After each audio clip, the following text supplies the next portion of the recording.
Sud Radio, les clés d'une vie, Jacques Pessis. Les clés d'une vie, celle de mon invité.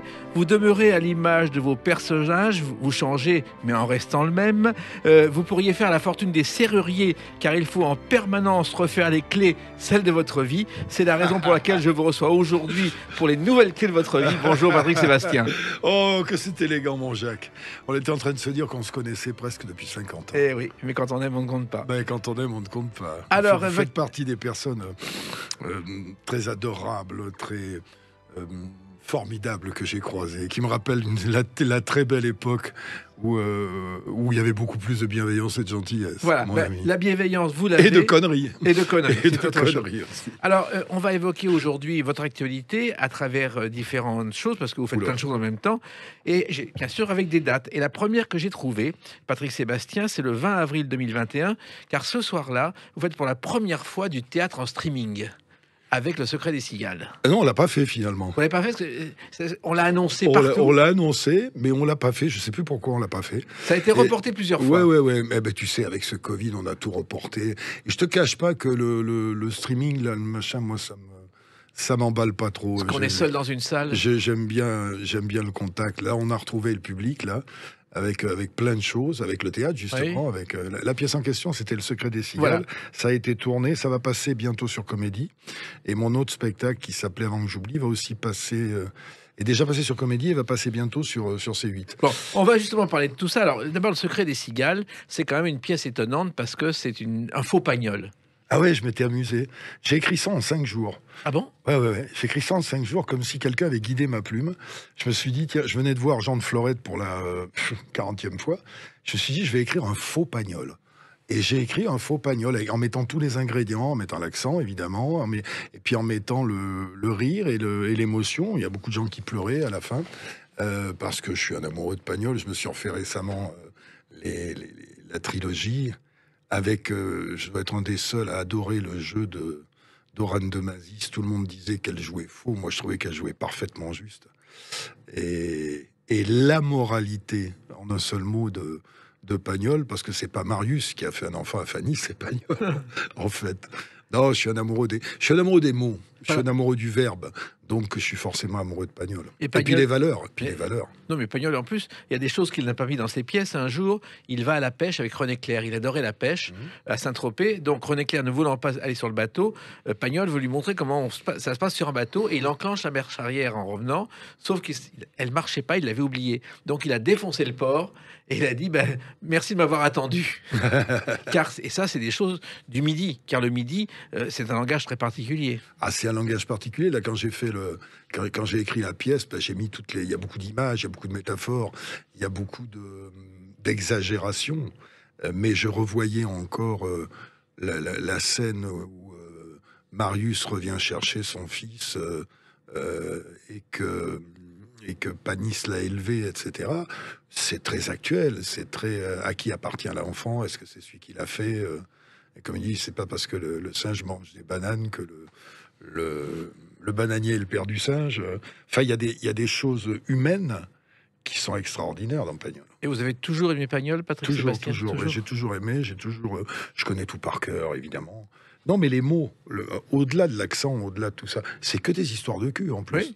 Oui. Mais avec l'accent, ça passe bien, parce que quand même, la fille du puisatier, tout ça, c'est une pauvre nana qui va devenir tapin. En fait, c'est que ça. Mais c'est enrobé avec de la poésie, comme quoi c'est pas incompatible. Oui, et à ses débuts, il était très amoureux d'une danseuse qui se produisait au Théâtre de Paris, au Casino de Paris, et lui était au Théâtre de Paris en face, mais il y avait un souterrain qui reliait les deux théâtres. Donc à la fin de la pièce de Pagnol, il traversait le couloir pour retrouver sa danseuse. Et il avait le temps, il n'y avait pas de portable, il n'y avait pas la télé, il n'y avait pas Internet, il n'y avait pas Netflix, donc ils avaient le temps de créer. Hein.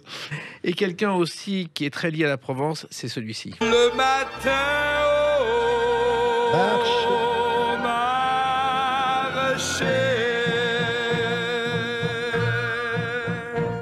voici pour 100 francs du thym, de la garrigue. Gilbert Bécaud, Les Marchés de Provence, et c'est un enfant. Bécaud, c'est ce que j'ai vu pratiquement de plus chouette sur scène en chanteur, en inventivité. C'est un chanteur, parce que j'avais récemment, j'ai eu sa fille en contact et tout, qui fait un truc sur lui. À moi, Bécaud, c'est imaginatif en plus. Les chansons, il n'y a pas une chanson qui se ressemblait. C'était des films, c'était des scénarios. L'idée de la vente aux enchères, c'est une idée formidable. Il l'a eu au Canada avec Maurice Vidalin un soir de cuite où ils se sont dit tiens, si on faisait un square dance. Ouais, mais au soir de cuite, mais il buvait beaucoup. Il buvait beaucoup, comme quoi ça. Non, mais moi j'ai eu la chance de faire un Olympia, de commencer un Olympia alors qu'il finissait. Et donc on s'est croisés, je suis arrivé la veille, l'avant-veille, et j'assistais aux répétitions, tout, etc. Et c'était un honneur pour moi de croiser cet homme. Alors, le confinement, justement, ça a un peu interrompu cette pièce, Le secret des cigales. Ça a tout interrompu. Qu'est-ce que vous avez fait? Vous êtes resté enfermé chez vous? Ça a tout interrompu, ça a reporté, ça nous a fait reporter la tournée du plus grand cabaret du monde. Ça a interrompu. Comme moi, la télé s'est arrêtée, et finalement avec bonheur, parce que je foutrais plus les pieds dans ce marigot. Le seul endroit de liberté qui nous reste, c'est parce que c'est plus libre du tout.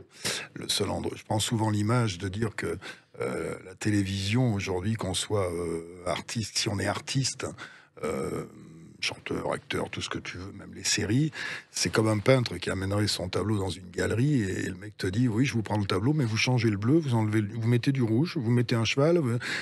L'artiste, le peintre, il va te dire mais non, je change pas mon tableau. Et là, la télé, c'est ça aujourd'hui. Tu as des codes. Dans les dernières années du cabaret, j'ai 2 gardes chiourmes qui étaient assis dans la salle et qui me disaient ça on le met pas. Donc c'est pas possible. Donc il me tardait de rentrer sur scène. Donc j'ai beaucoup écrit pendant ce truc de confinement. Je me suis remis à fabriquer des mots croisés. Ça, on va en parler tout à l'heure des mots croisés. Un verbicruciste. Mais surtout, moi, c'est le théâtre. Parce que le théâtre, finalement, il y a eu la pièce Le Kangourou, je me souviens. Le Kangourou. Et il y en a une là, qui est vraiment, on se régale. Alors c'est Louis XVI. Ça s'appelle louis16.fr. Oui. C'est-à-dire que c'est un peu le 14 juillet 89, mais avec les gilets jaunes. Il m'arrive d'appeler Marie-Antoinette Brigitte. Et on est 5 avec la petite Geneviève Gilles, il y a une petite qui s'appelle Jeanne-Marie Ducard qui joue la servante, Lydie Muller qui joue la reine, Fred Vaster qui joue un conseiller qui s'appelle Hubert de la Lèche-Cuisseau. C'est complètement loufoque, mais c'est très actuel parce qu'il y a des références permanentes à Olivier Véran, au professeur Raoult, à Macron, et même le fond de la pièce. Le fond de la pièce est loufoque, très drôle, mais le fond de la pièce, ce roi, Louis XVI, a été le plus social des rois. Il a aboli la torture, il a aboli le servage. Ce qu'on dit sur scène qui est vrai, on ne pouvait pas imposer une contribution aux gens sans leur demander leur avis. Avec les états généraux, c'est formidable. Et comment vous est venue l'idée d'écrire cette pièce Parce que je trouvais qu'il y avait un parallèle entre les gilets jaunes, ces sans-culottes au départ devaient s'appeler les gilets jaunes. Oui. Ils ont refusé, ils ont renoncé parce qu'ils se sont dit, étant donné que l'État nous fait cocu, c'est pas très malin d'emporter la couleur en étendard. Oui. Donc il y a plein de fonds comme ça, il y a la moralité de fin qui est que l'histoire est un éternel recommencement. Il y a quelque chose de royal dans Macron, il y a quelque chose des sans-culottes dans les gilets jaunes. Donc on a fait cette espèce de parallèle avec un truc complètement loufoque, parce que comme c'est 1789, la reine c'est une femme des années 80, quoi. Ouais. Et elle dit d'ailleurs que vous êtes trop vieux pour jouer ce rôle. Oui, ça c'est bien. C'est la servante à un moment qui dit, mais à l'époque, Louis XVI avait 35 ans et Marie-Antoinette 33, vous trouvez pas que vous êtes un peu vieux pour les rôles? Il y a tout le non-sens que moi j'adore. J'attaque avec un espèce de téléphone à la main, tu vois, qui marche pas. Et je dis, je comprends pas pourquoi ça marche pas, c'est orange. En plus, c'est vrai. Je dis, ça a appartenu à tous mes ancêtres, Louis XI, Louis XII, Louis XIII, vivement Louis Philippe. Donc ça pose déjà le sujet. Mais vous allez la faire en tournée dans toute la France? Ben on est en tournée. On continue. Alors en fait, on continue jusque là. Et on est obligé d'arrêter pendant 2 mois, parce que pendant 2 mois, je parle avec un Barnum énorme. On va en parler tout à l'heure, c'est prévu. Le plus grand cap. Mais après, à partir de janvier, on tourne partout, dans le nord, dans le sud, avec cette pièce. Peut-être qu'on la jouera à Paris un jour, mais on se régale. Je te jure, en costume. Je suis en Louis XVI, je suis en costume. Ouais. Je m'emmerde à mettre des collants tous les soirs et tout. Mais alors, il y a une chose étonnante, c'est que Marie-Antoinette, on ne sait pas quel est l'auteur de la musique de cette chanson. On en parle de ça.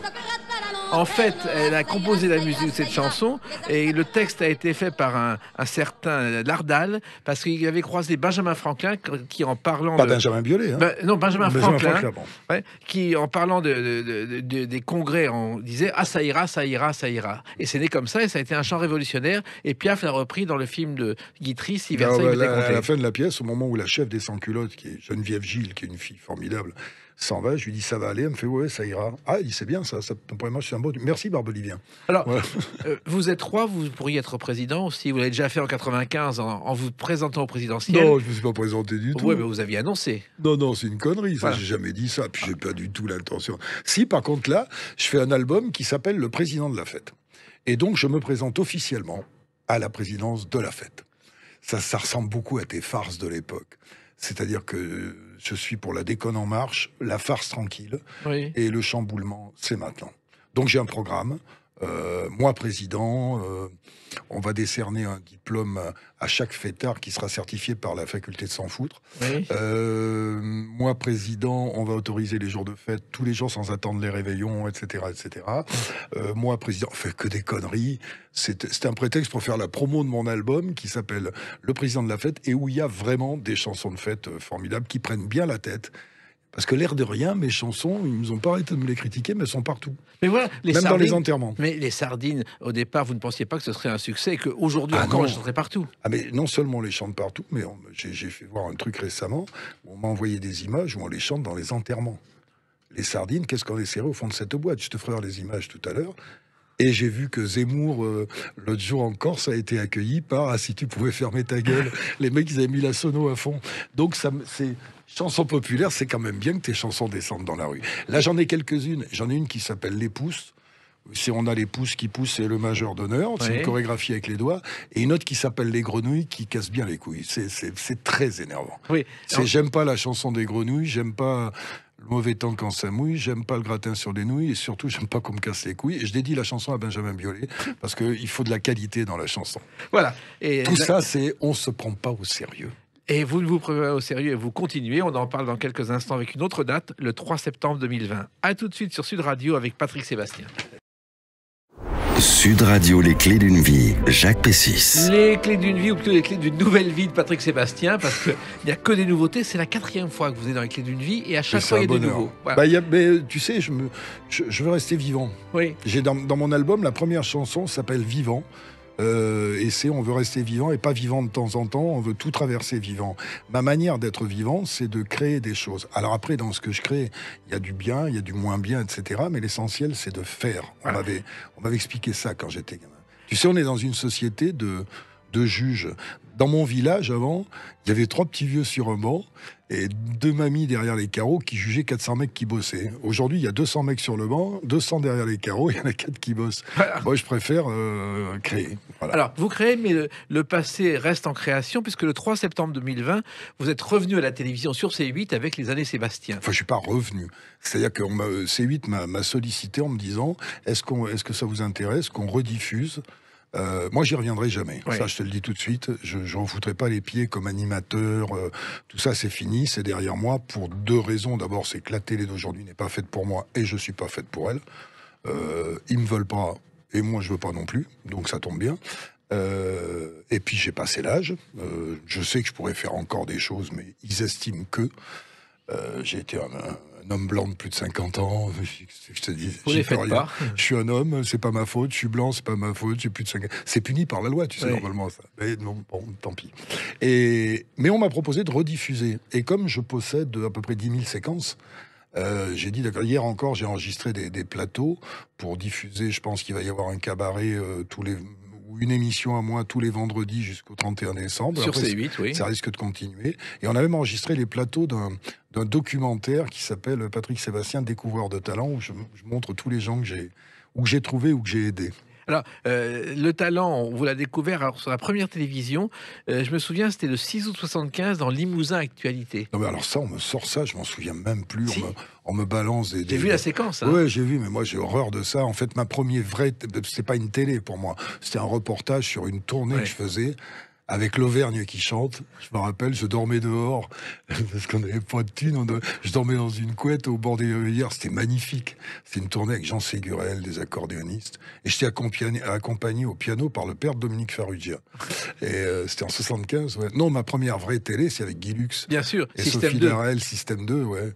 Mais ce qu'il y avait de bien, c'est que tu faisais une télé à l'époque, tout le monde te connaissait.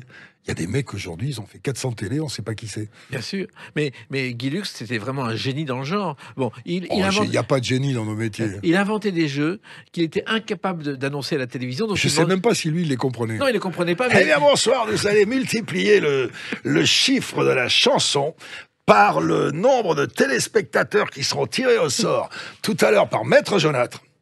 Ma chère Sophie, mais il en a fait des plus belles encore. Un jour, il a annoncé une chanteuse. Eh bien, voici, Je ne sais plus quel nom, et Sophie dit non, c'est pas son nom. Il ne savait pas que le micro est ouvert. Il dit, de toute façon, qui la connaît, cette salope? C'est Guy, ça. mais c'est des gens comme ça. Parce qu'il y a une télévision Mais comme c'est ça. comme ça que j'ai appris. Hein. Oui. Tu sais, moi, je m'asseyais et je regardais. Je voulais pas faire de télé forcément, mais je faisais mon métier d'imitateur, j'allais faire une télé. Et je regardais comment bossait ce mec. C'est-à-dire qu'il y a des émissions, les répétitions, elles finissaient à 8h pour 8h30, tu te disais ça marchera jamais. Et ça marchait. Et ça passait. Et j'ai regardé ce type qui faisait attention à tout. Il y avait un câble qui était dans le champ, c'est lui qui s'en apercevait. Et c'est comme ça que j'ai appris à fabriquer mes émissions, moi, en regardant Guy Lux travailler. Alors, il y a une chose étonnante aussi, il faut le rappeler. La dernière fois que la France a gagné l'Eurovision, eh bien, la sélection française, vous étiez le présentateur de l'émission. J'étais le présentateur, pas que ça. Oui. J'étais le présentateur de... Non, il y avait une sélection. Oui, le concours de la chanson française. Avec Yves Lecoq, c'était à midi le Et dimanche. Evelyne Leclerc. Ouais, c'était à midi le dimanche. Et on avait sélectionné, et on a sélectionné donc Marie-Myriam, que j'avais croisée une fois dans un studio, et qui a donc gagné l'Eurovision le jour de ses 20 ans. Et puis après, on est parti en tournée ensemble, quelques mois après, on est restés ensemble, effectivement. Ça a été une femme assez importante dans ma vie. On est restés ensemble, tu nous as connus ensemble, Ouais. on est restés un an et demi à peu près. Ouais. On est toujours amis, hein, on est toujours amis au bout de tout ce temps-là, mais c'est vrai que c'était... c'est loin, putain, tout ça. Oui, mais la Et France ma gagnait... petite fille s'appelle Marie, d'ailleurs, à cause de... Grâce à elle. Mon fils, qui est mort à 19 ans en moto et qui avait mis une fille enceinte, quand sa fille est née, il voulait qu'on l'appelle Marie, à cause de Marie-Myriam, on l'appelait Marie. Voilà. Et puis, il y a une autre émission que vous avez présentée, on l'a un peu oublié, Patrick Sébastien, c'est Surprise, Surprise. Oui, j'étais parti faire mon spectacle au Québec avec Roson. Et puis on a déconné comme des malades. Et il me dit, mais tu voudrais pas, Surprise, Surprise existait, ça marchait bien. Il me dit, tu voudrais pas présenter je dis, allez, pour te faire plaisir et tout. Et alors ce qui était fou, on parle d'audience aujourd'hui. L'année où j'ai présenté Surprise, Surprise, je faisais aussi Sébastien, c'est fou. C'est que j'avais 3 samedis sur 4 sur TF1. On faisait des moyennes de 12 millions de personnes. Et tu sais, il y a les 100 meilleures audiences de l'année, tous les ans qui sortent. Aujourd'hui, les divertissements, il y en a une, les Restos du Cœur, les Enfoirés.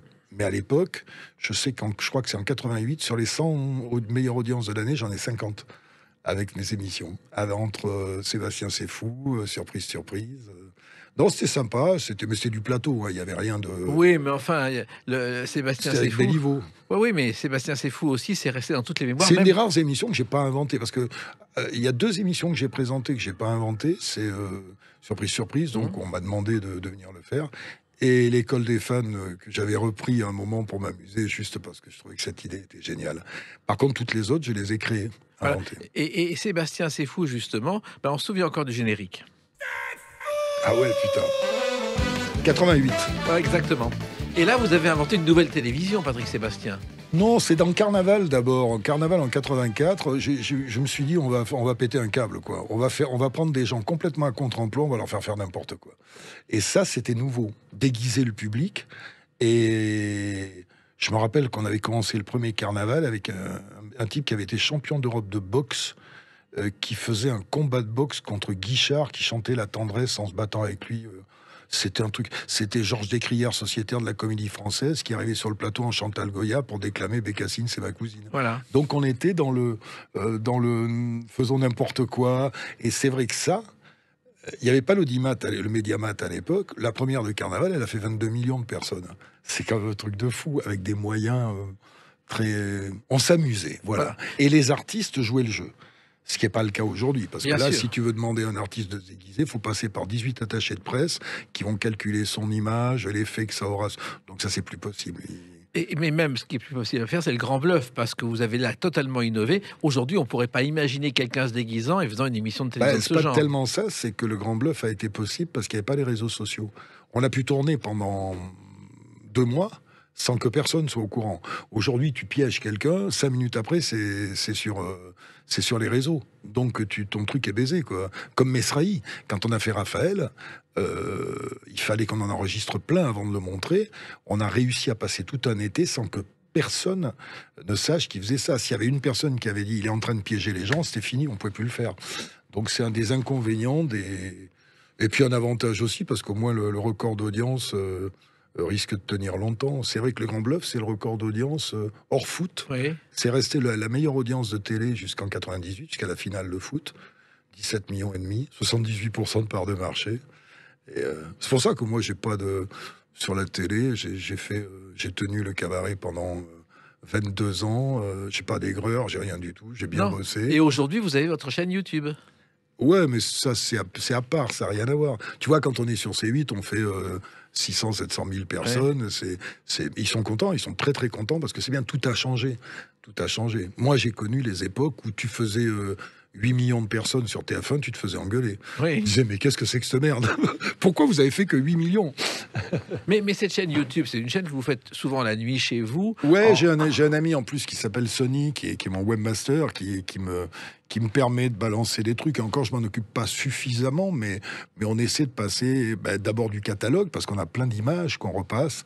Et puis de temps en temps, je les tiens au courant. Puis je me sers surtout de ça pour rectifier toutes les conneries qu'on me fait dire et que j'ai jamais dit. Oui, parce que un jour, vous avez dit je vais bien, et parce qu'on disait que vous allez mal, vous j'ai avez tout dit eu, moi, je suis entre la vie et l'amour. Oui, moi ils m'ont tué déjà 3 fois, les réseaux sociaux. Je suis mort déjà d'un AVC, je sais pas combien de fois.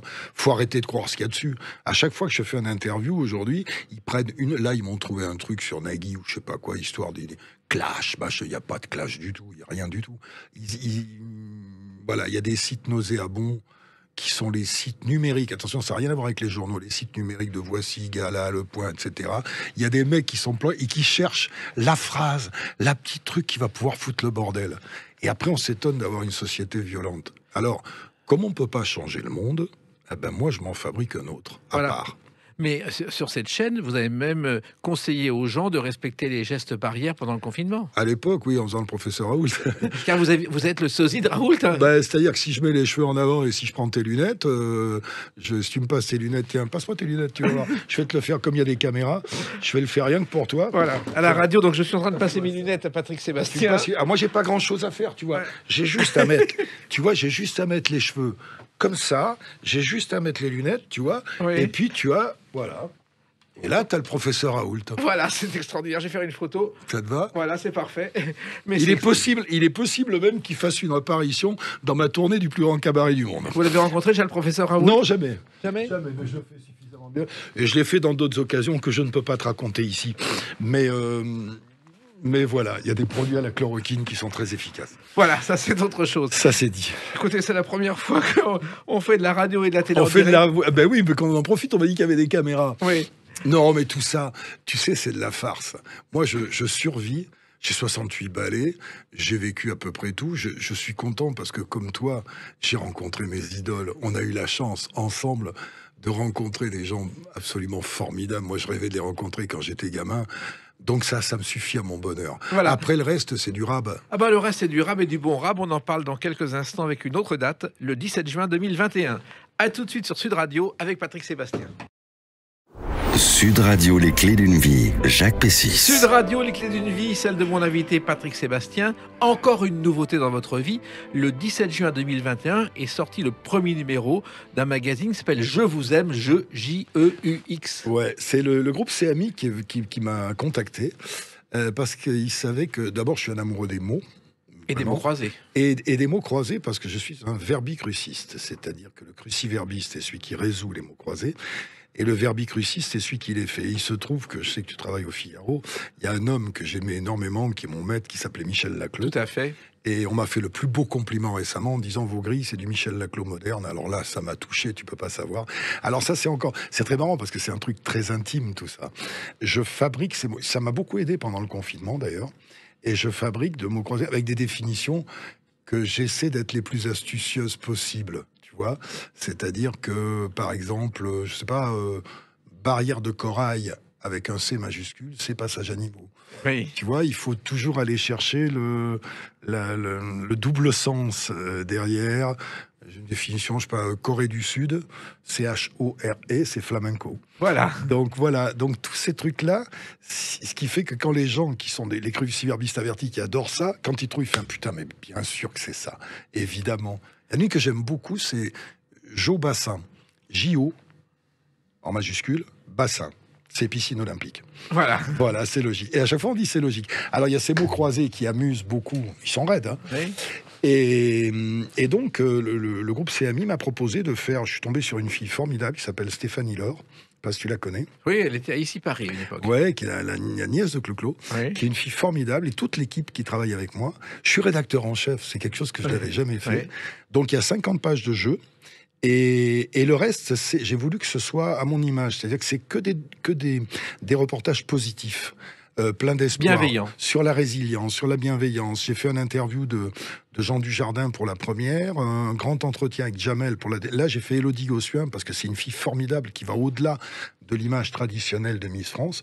Et puis dedans, il y a des reportages sur des arnaques, Là, on a fait beaucoup de sujets, comme c'est la Toussaint, sur la mort, mais pas la mort triste, sur les enterrements au Mexique, par exemple, qui sont des vraies fêtes, Oui. et sur les expériences de mort imminente. Tous les gens qui sont revenus, il y a plein de vedettes, d'ailleurs, Sheila, Ingrid Chauvin, tout ça, qui sont revenus de ce fameux tunnel blanc et tout. Donc c'est vraiment un truc intéressant parce qu'au-delà des jeux, 50 jeux de mots croisés, de fléchés, de sudoku, etc.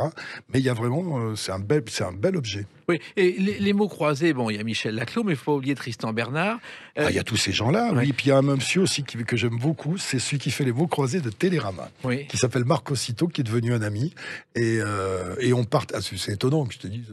Quand je l'ai appelé pour lui dire « J'adore les mots croisés de Télérama », il m'a fait « Ah bon ?» Et en fait, c'est tous les amoureux des mots. Je projette même de faire dans mon village, à Martel, l'été prochain, une fête des mots.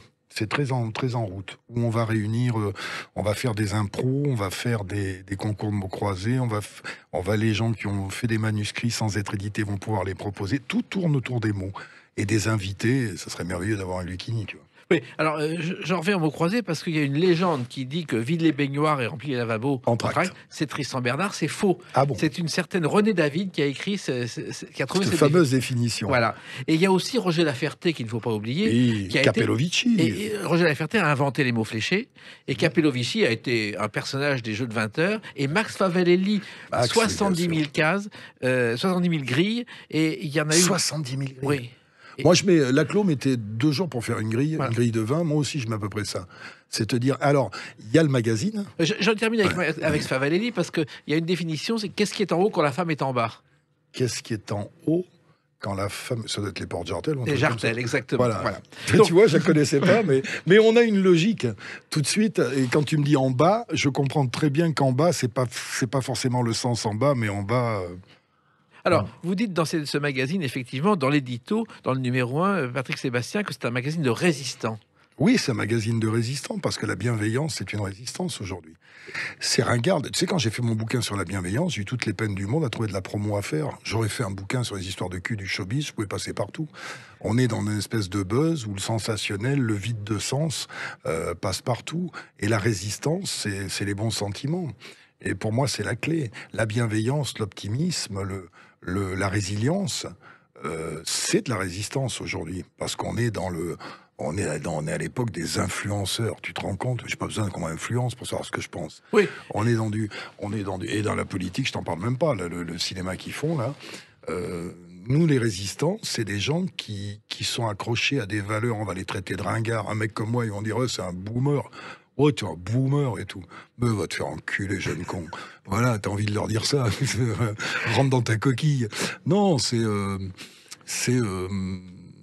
c'est des valeurs, c'est de la bienveillance, c'est du partage. Moi, le maître mot de ma vie, c'est partage. Oui. Mais c'est pas à la mode, le partage. Puisque la télé, par exemple, n'est faite que de concours. Pour moi, la vie, c'est pas un concours, c'est un partage. Mais là, tu regardes la télé, c'est le plus fort en ça, le plus fort en ça, le plus fort en danse, le plus fort en cuisine, Mais pour moi, c'est pas ça, la vie. La vie, c'est pas le plus fort en, c'est le partage. Oui, mais vous auriez pu faire le plus fort en, au temps où vous avez failli devenir prof de lettres. Oui, parce que j'aime les mots. Je suis un amoureux profond des mots. Je me suis égaré dans le showbiz, mais c'est plus difficile d'écrire les sardines que d'écrire en roman. Contrairement à ce qu'on croit. Et puis j'ai toujours voulu être dans la marge, donc tout ce que je fais, faire un bouquin de mots croisés avec ce que je fais là qui va sortir, qui s'appelle Derrière les grilles, où il y a 50 grilles de mots croisés, plus à partir d'un mot, toute une divagation d'humeur, c'est tout pour pas faire un best-seller, mais je sais que ça va intéresser les gens qui aiment les mots. Si vous aimez les mots, récupérez ce truc parce que le bouquin va vous durer longtemps. Il y a 50 grilles de mots croisés et des billets d'humeur sur la société, 50 billets d'humeur, surtout, ça va des femmes aux paysans, à la liberté d'expression et tout. Je suis très attaché à ce truc-là. Oui, et il y a quelqu'un qui a compté dans votre vie, et je l'ai appris en lisant ce magazine Je vous aime, Patrick Sébastien, c'est un prof de philosophie qui vous donnait ses cours dans un bistrot. Ouais, c'était un prof de philo qui avait atterri à Brive, c'était un ivrogne. Il était parti de Paris, je sais pas pourquoi, il joue au poker. Et moi, je passais le bac en candidat libre avec des copains. Il nous a dit, les enfants, je vous aidais à avoir le bac philo. Et donc, il nous a appris les bases pour qu'on ait juste la moyenne en philo. J'ai eu 10, tu vois. Parce que j'avais eu 17 à l'oral et 17 à l'écrit en français. Oui. Donc, ça se passait bien. Et surtout, il nous a parlé de la vie. Et il nous a dit, à l'époque, avec mon copain Olivier, que tu as connu, il nous a dit un truc très important qui a beaucoup conditionné le reste de ma vie. Il nous a dit, il faut pas vivre pour penser, il faut penser à vivre. Voilà. Et ça nous est resté, penser à vivre. Et c'est un truc qui nous est resté vivant. C'est ce que je continue à faire là. J'ai 68 balais, je peux partir à la retraite, je vais aller à la pêche, mais je peux pas. J'ai besoin de vivre. Et être vivant, pour moi, c'est être dans l'action. Même si c'est pas... j'ai connu les records d'audience, les machins et tout. L'essentiel, c'est de faire. Voilà. Et il y a quelqu'un aussi qui vous a marqué, et on va écouter sa voix. Frédéric Dard, dit San Antonio. Papa. C'est pas de blague, c'est sur mes papiers. Voilà. Le dit San Antonio figure sur mes papiers. Ça, c'est quelqu'un qui vous avez fait une rencontre. Plus que ça. D'abord, ça a été, pour tous les gens de mon âge, il a beaucoup de fans, tu sais, de Antoine Decaune, oui. Renaud, tout ça, toute cette génération. Et d'autres. Macron aussi, il aime bien. Il a eu 100 ans cette année. Je sais. Frédéric, moi c'était San Antonio, donc c'était interdit. Les parents me disaient faut pas lire ça, oui. c'est grossier, etc.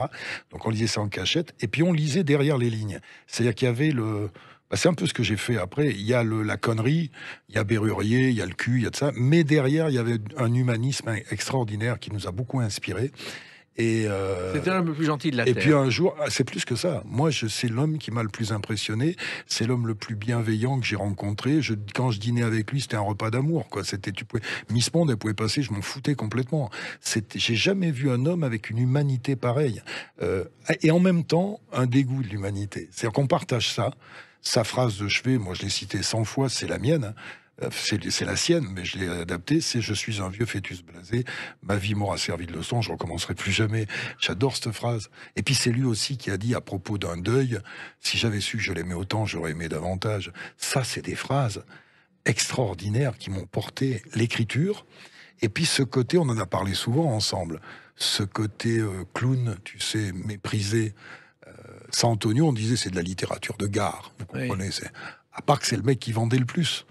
Et que maintenant on l'étudie dans les facs. Oui. Donc il y avait ce point commun de gauloiserie, et puis derrière, il y a autre chose. Et chez moi, dans mon album qui va sortir, il y a de la fête, et puis il y a un texte à la fin, qui passera sûrement le jour de mon enterrement, qui s'appelle « Dites-moi s'il pleut d'où je suis, je ne vois rien », qui est de la vraie écriture.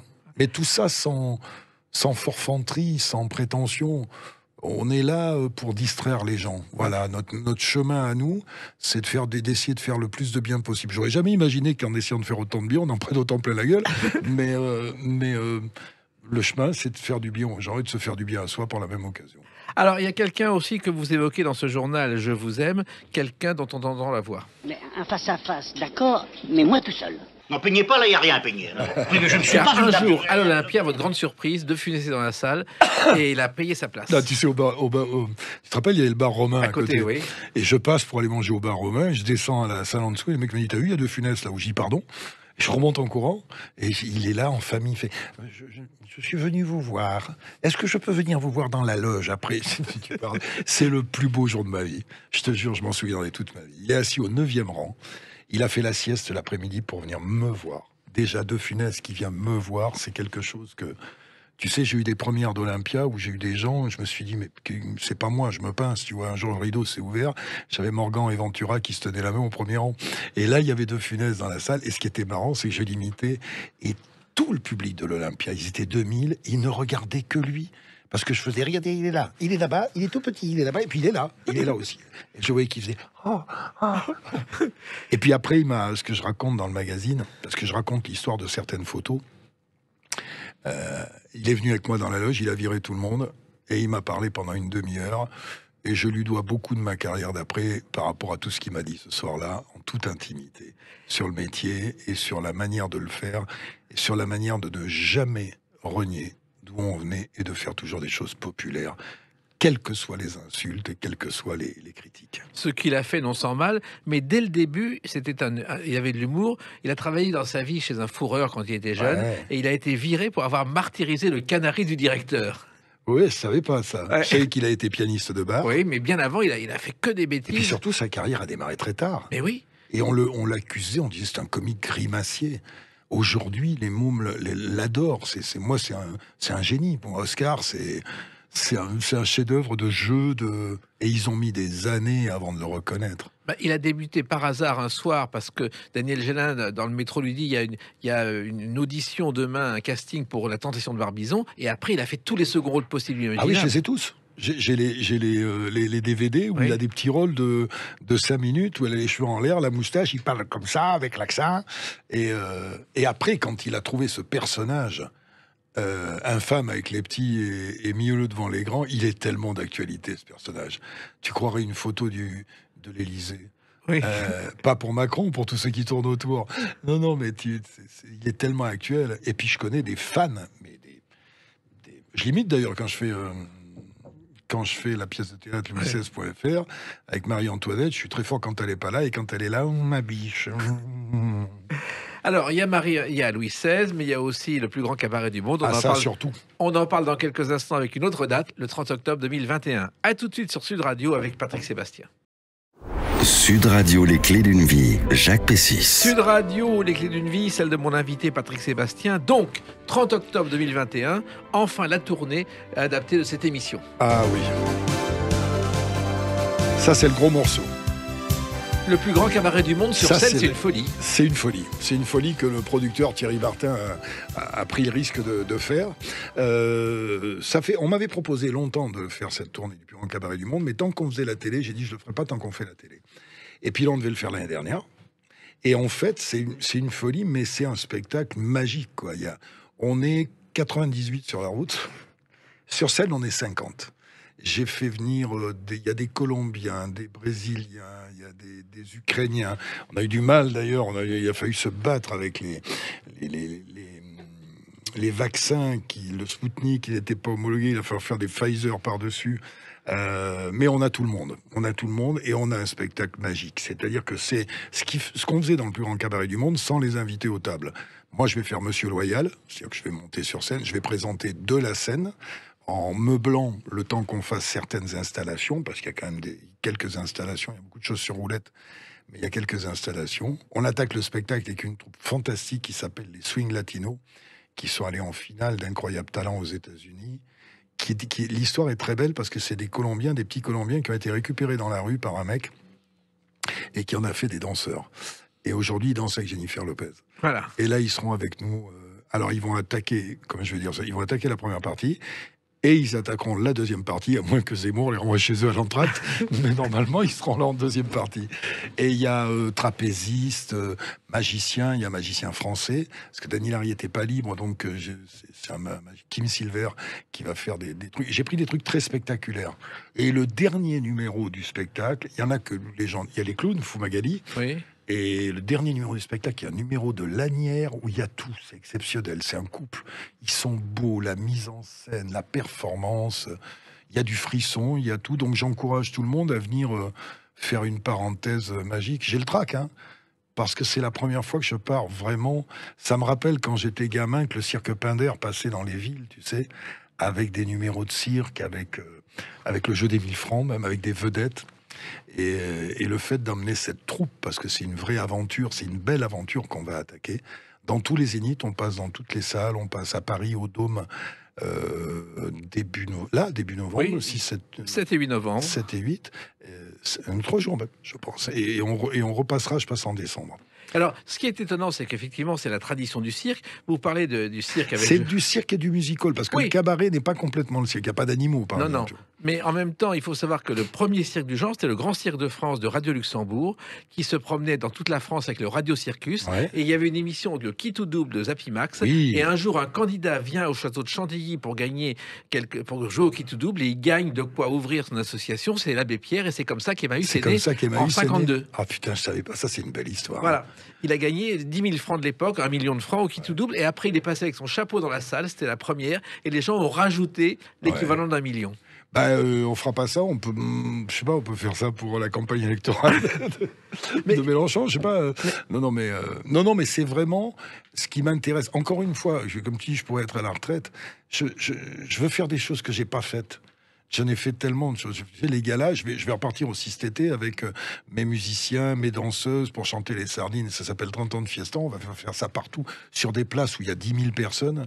Et ce que j'aime, c'est passer de tout à tout, de passer de l'intimité de mes mots croisés qui vraiment concernent des gens qui sont sur les mots, à une fête avec 10 000, à une discothèque, au Zénith avec des artistes du monde entier. C'est ça qui me fait bander, quoi. Oui, mais en même temps, comment on choisit parmi 4000 numéros passés dans le cabaret du monde J'ai essayé d'équilibrer pour varier les genres, pour que ce soit adaptable à une grande salle. Par exemple, j'ai pas pris de lanceurs de couteaux parce que au Zénith, les lanceurs de couteaux de loin, tu vas pas les voir bien. J'ai pas pris de close-up. Le close-up se fait en intimité. Par contre, les 16 danseurs, il y a un numéro qui s'appelle Catwall Trampo, qui sont des mômes qui montent sur des trampolines, qui passent par-dessus une maison. Il y a un numéro de jonglage extraordinaire avec des balles dans l'obscurité. Il y a 2 mômes qui sont des Français qui envoient des... C'est pas une performance extraordinaire, mais le numéro est très joli. Ils envoient des avions au-dessus des gens. Je veux faire rêver. Et puis, je pense que les gens vont... Il y a une côté Madeleine de Proust. Moi, je croise plein de mômes dans la rue. Enfin, des mecs de 35 balais qui me disent « Mais Patrick, on a grandi avec toi. On allait chez notre grand-mère, on avait 7-8 ans et on regardait le plus grand cabaret du monde. » Et comment c'est né le plus grand cabaret du monde, Patrick Sébastien? C'est né au départ, je regardais l'Eurovision. Et je me suis dit, tiens, on devrait faire l'Eurovision des visuels. C'est-à-dire, on prendrait un numéro français, un numéro italien, comme c'est un langage international, comme la chanson. Et après, je me suis dit, non, on ne peut pas faire un concours. On va pas comparer un magicien, ce qu'ils font d'ailleurs aujourd'hui.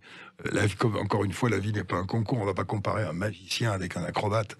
Et j'ai appelé une femme extraordinaire qui s'appelle Monique Nakachian, qui me fournissait dans tous mes spectacles, quand j'ai fait l'Olympia, il y avait des visuels. Et dans les émissions d'avant, il y avait toujours le petit bonhomme en mousse. La première fois qu'il est passé, c'est pas dans le cabaret, c'est bien avant. Et je lui ai dit, écoute, trouve-moi 14-15 numéros. On va faire une émission spéciale au Moulin Rouge, parce qu'on n'avait pas de salle. Donc, on a fait cette émission le 26 décembre 98 au Moulin Rouge. Alors, un bordel, parce qu'il fallait répéter, libérer la salle. Il y avait le spectacle après. Et donc, avec des parrains, il y avait Drucker, il y avait Ruquier, j'avais fait le battage des copains. Et cette émission est passée en face d'une rétrospective de l'année 98 sur TF1, où il y avait tous les footballeurs qui avaient gagné la Coupe du Monde.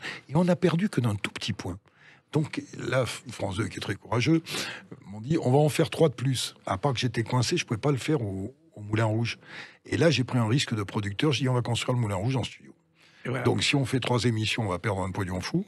Si jamais on en fait plus, et on en a fait 200. Voilà. Donc, parce que le décor du cabaret, c'est un peu le décor du Moulin Rouge. Mais il faut que je remercie quelqu'un qui était essentiel, ça c'est Yves Bigot. Parce que la chaîne n'en voulait pas. Ils ont dit, mais le cirque, c'est ringard, le cirque. Comme quand je faisais Shirley et Dino, c'est ringard. Comme quand je ramenais Panacloc, c'est ringard, un ventriloque.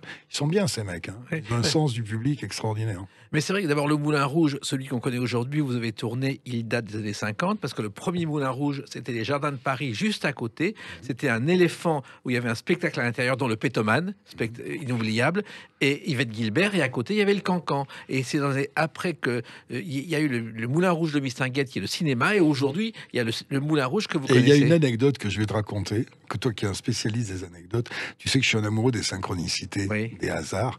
Je l'ai appris. Moi, ce goût du cirque, tout ça, m'est venu de la piste aux étoiles. Voilà.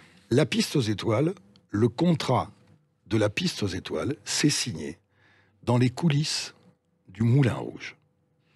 Moi, ma première émission, sans le savoir, je l'ai faite au Moulin Rouge. Et le contrat de la piste aux étoiles, c'est signé dans les coulisses du Moulin Rouge. On a recherché avec mon ami Lecoeuvre, on a recherché, et le contrat s'est signé le 14 novembre 1953, le jour de ma naissance. Et la piste aux étoiles, c'était un générique qui demeure dans la mémoire d'une génération. Oh, la nôtre.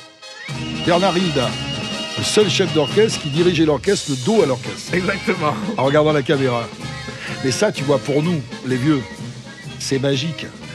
C'était le mercredi soir. La télé, il faut savoir qu'à l'époque, la télé commençait à 6h de l'après-midi avec le magazine féminin de Maïté Tessellerier de Sanois. Oui, je me rappelle de ça. Moi, j'étais enfermé chez moi. Je te promets qu'on était content qu'à la télé démarrait le soir à 6h et elle s'arrêtait à 11h. Et le mercredi, il y avait 2 événements, ou 3 événements qui ont marqué mais la France entière. C'était la piste aux étoiles le mercredi soir. C'était du rêve.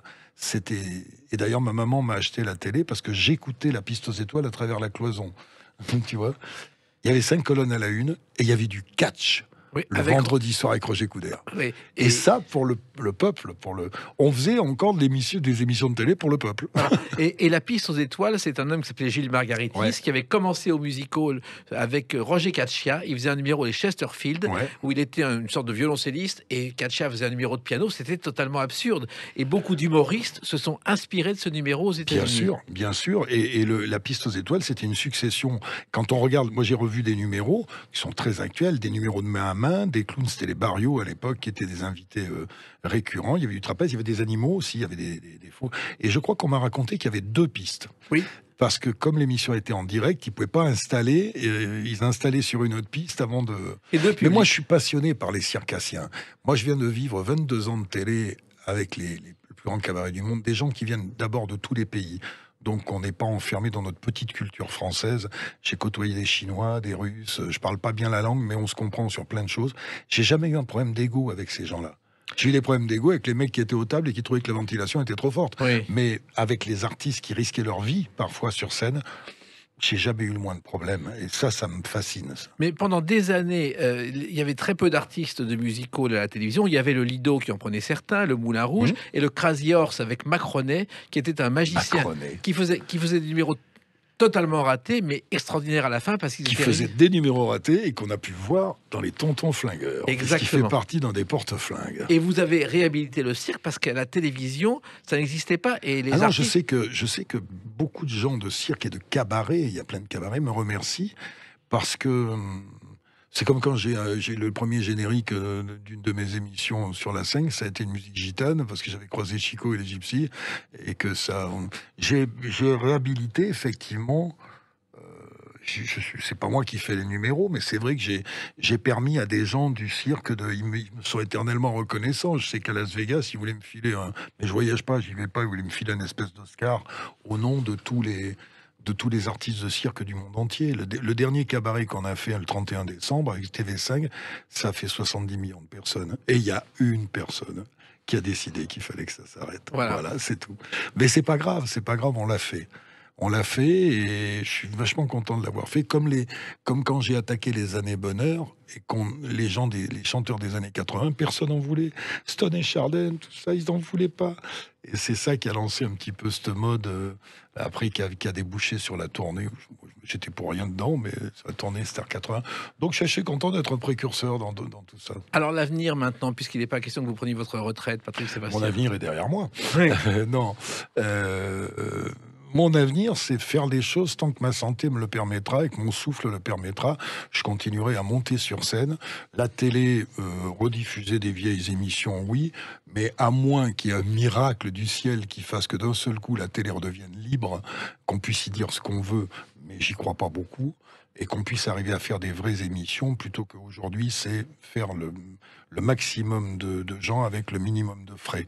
Et il se trouve que les artistes, quand tu les fais venir, faut les payer. Les gens qui travaillent, faut les payer. C'est la moindre des choses.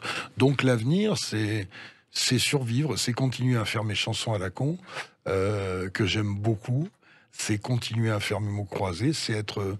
Et surtout, ne jamais... J'ai réussi à tenir 68 ans sans vendre mon âme et sans cirer les pompes de qui que ce soit, et c'est surtout continuer. Je vais pas me trahir aujourd'hui, c'est trop tard. Mais quand vous avez débuté, vous pensiez que ça durerait aussi longtemps? Mais t'es fou, bien sûr. Mais j'imaginais pas le milliard. C'est pour ça que je suis content, quoi qu'il en soit.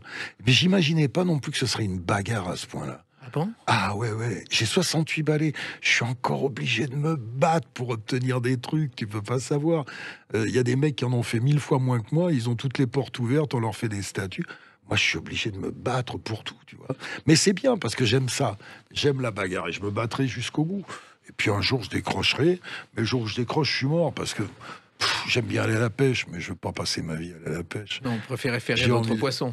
Ouais, puis j'ai envie de rencontrer des gens, j'ai envie d'être libre, j'ai envie de... Je suis un libertaire et un libertin, donc j'ai pas de honte. Et puis surtout, je reçois une dose d'amour des gens dans la rue et dans les scènes qui est assez...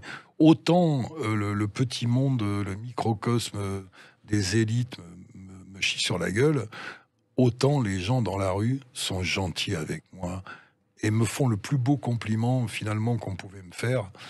C'est-à-dire qu'avant, ils m'abordaient, ils me disaient « on aime bien ce que vous faites ». Maintenant, ils me disent « on aime bien ce que vous êtes ». Voilà. Et ça me touche vraiment. Et vous faites quand même... Après, il y en a plein qui ne peuvent pas me voir. Oui, mais ça, c'est leur problème. Je m'en bats les couilles. Ouais. Il y a donc « Je vous aime », ce journal que je vous recommande. Le numéro 3 va bientôt sortir. Et puis, à partir du 30 octobre, c'est tourné dans toute la France du plus grand cabaret du monde. En attendant la suite, parce que... C'est surtout ça. On aimerait pérenniser la marque. Ouais. C'est-à-dire qu'on sait que la première année sera difficile, parce qu'en plus, il y a eu le Covid et tout ça. On espère qu'on va s'en sortir à peu près pour pouvoir revenir chaque année avec un spectacle différent. Et vous reviendrez en parler dans les... Et que la marque continue après moi. J'adorerais ça. Écoutez, vous êtes encore là et puis vous reviendrez... Et que P6 qui aura 124 ans et sera toujours à Sud Radio, pourra recevoir le nouvel animateur du plus grand cabaret du monde. Il lui parlera de Tino Rossi, le môme lui éclatera de rire au nez en disant c'est quoi, c'était un coureur cycliste. C'est vrai qu'on a des souvenirs de vieux cons, mon vieux Jacques. Mais on reste jeune. Mais ça, on peut nous parlons vrai. Quel âge il a ton fils? 6 ans. 6 ans. Et tu as quand on aime, on ne compte pas. Voilà. Oui. T'étais quand même un phénomène. Moi, je croyais que ça marchait plus à cet âge-là. Ben, ça marche encore. Oh putain. Puis il est bon en plus. Ouais. Oh, c'est merveilleux l'amour. Aimez-vous les uns les autres et si vous le pouvez, les uns sur les autres. Voilà. Merci Patrick Sébastien pour cette conclusion. Les clés d'une vie, c'est terminé pour aujourd'hui. On se retrouve bientôt. Restez fidèles. Putain, je resterai 6 heures avec toi. Vous revenez quand vous voulez. À très vite sur Sud Radio.